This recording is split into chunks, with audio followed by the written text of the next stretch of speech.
All right, we had that cold front come through. It was a nice little drop in our temperatures, but we're still very warm for this time of year. 74. Okay, I can't complain too much about that. That's actually really nice.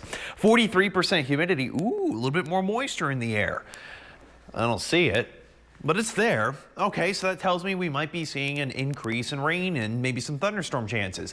Yes, although there's a little caveat with that. I'll get into that in a little bit. In the meantime, let's talk about this cold front. Impacts mainly to our northernmost areas first. 60s in Snyder, low 70s from Seminole to Hobbs to much of New Mexico.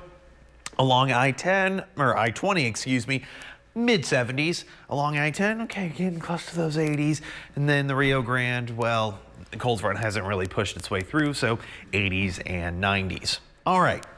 There's a second part to this. So yes, we have a cold front. It passed through for much of the region already, but I'm also looking at a dry line that keeps a lot of moisture in the eastern counties, very dry air in the western counties. With the dry air, red flag warnings from Artesia to Carlsbad to Hobbs, stretching all the way down to Alpine.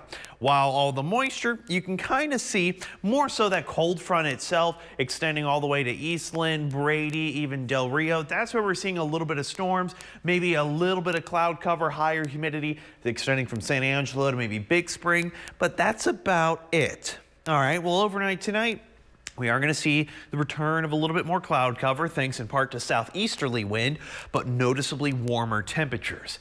Oh, we just had a cold front.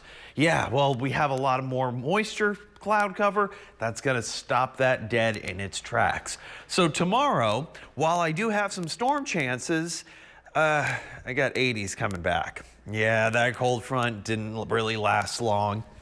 But I do say to bring the umbrella because there is the chance for some storms and there is the chance for some of them to be severe. So let's watch it on the future track and try not to laugh. No, I'm serious. Watch this. So here's 10 o'clock tonight. I'm not seeing much of anything. Cloud cover beginning to build up by early tomorrow morning. Maybe a little dot there, a little dot there. There's another dot there. So okay, some pop-up showers essentially. Yeah, that's what we're looking at for the early morning. But then by the afternoon, this is when our severe risk is supposed to come into play. I don't see anything. All right, how about later in the night? No, still nothing. Okay, yeah.